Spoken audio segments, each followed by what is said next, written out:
नमस्कार प्रेक्षकांनो, सावळ्याची जणू सावली या मालिकेच्या मकर संक्रांती विशेष प्रोमोमध्ये आपल्याला कमालाचा ट्विस्ट बघायला मिळणार आहे.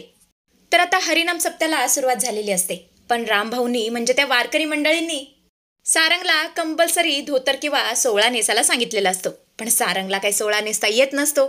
त्याला काय करावं काहीच कळत नसतं. त्यामुळे त्याला आयडिया येते. तो अप्पूला बोलावून घेतो. अप्पू बोलतो, सारंगदाजी बोला ना, माझ्याकडे तुमचं काही काम आहे का? तेव्हा सारंग बोलतो, हो अप्पू, अरे लई महत्वाचं काम आहे. मी ना लई मोठ्या अडचणीत सापडलोय. हे बघ ना, मी सोवळा नेसण्याचा प्रयत्न करतोय, पण मला नेसताच येत नाहीये. आता मी काय करू, कसा तयार होऊ?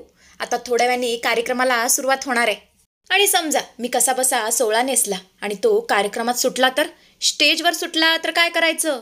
अरे रूपम कॉस्मेटिक्सच्या मालकाची काय इज्जत राहील तुमच्या गावात? अरे तुझ्या दाजींची काय इज्जत राहील गावात?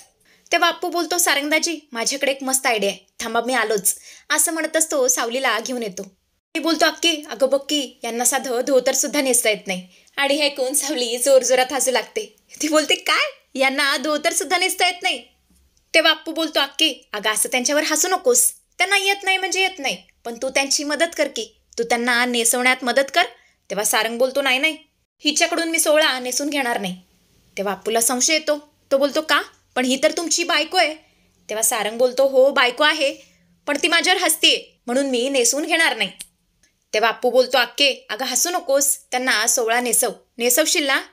तेव्हा सावली बोलते, ठीक आहे. असं म्हणतच ते सारंगला सोवळा नेसू लागते. पण सोवळा नेसवत असताना त्याला जाम हसू येत असतं, आणि अशातच चुन्या खोवण्यासाठी ती मागून हात घालते. सारंगला तर इतकी लाज वाटते की बासच. तो अक्षरशः लाजून लाल झालेला असतो. पण काय करणार, त्याच्याकडे शांत बसण्याशिवाय दुसरा कोणताच पर्याय नसतो. सावली बोलते, सर या पुढच्या चुन्या सुद्धा खोवायच्यात, पुढे खोवू का? तेव्हा सारंग बोलतो, नाही नाही नाही, माझं मी करतो. अजिबात पुढे हात घालायचं नाही, नको तिकडे हात घालायचं नाही. असं म्हणत असतो तिच्या हातातून चुन्या हिसकावून घेतो आणि बोलतो, माझं मी हात घालतो. सावलीला तर इतका हसू येत असतं त्याची हालत बघून की काही सांगायलाच नको. तेवढंच सारंग बोलतो, छान जमले तुला. तेव्हा अप्पू बोलतो, हायच माझी अक्की, हायच हुशार. आणि अशा प्रकारे सारंग आणि सावलीच्या नात्यातील गोडवा तिळतिळ वाढणार आहे.